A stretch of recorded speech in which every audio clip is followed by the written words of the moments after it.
The next stop is Seneca Avenue.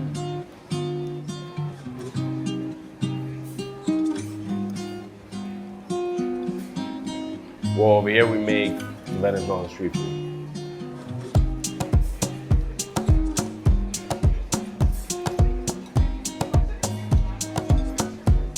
So we're making like basically the kind of food you eat in Venezuela at 3, 4 in the morning after going out.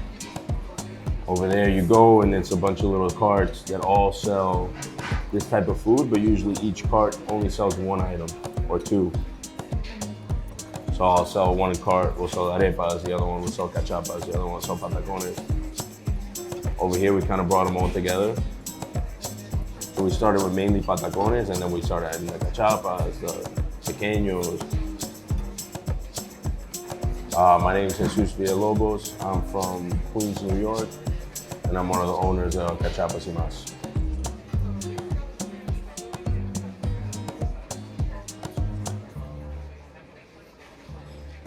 My dad was actually a cab driver, and he saw in the paper a old food truck that was for sale. So in the span of like, I think less than 24 hours, he sold his cab, traded it in, and went and bought the food truck. And then that eventually turned into Cachapas y Más. He ended up selling that business to someone else, opened up Cachapas y Más also in Washington Heights on Dykeman Street. And we've been slowly growing since then. That was in 2008.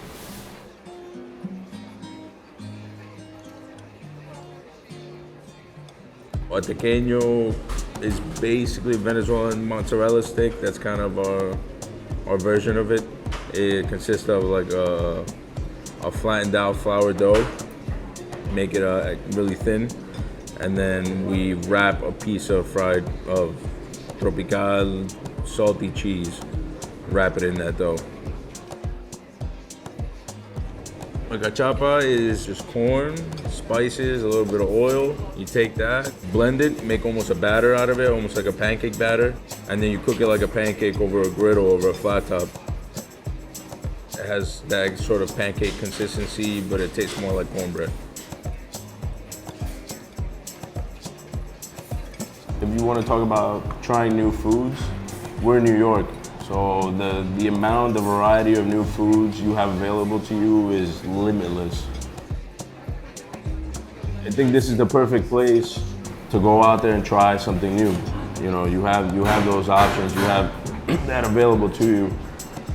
A lot of New Yorkers, a lot of people have no idea what we sell, but it is more and more every day that people are becoming more familiar with the food.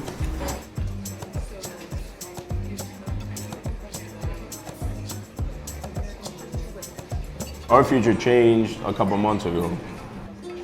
We've definitely been fighting hard, right? We've taken a lot of precautions. We had to close for about a month. So we're still coming out of that hole, because when you have a month in this kind of business where you don't make a single cent, it's a disaster. When we opened back up, we had to collect funds in order to buy like the first round of inventory in order to open back up. We did a GoFundMe. We were making food for a local food bank. And that's how we started getting the ball rolling again. So we were still closed, but we were coming into the kitchen, making food.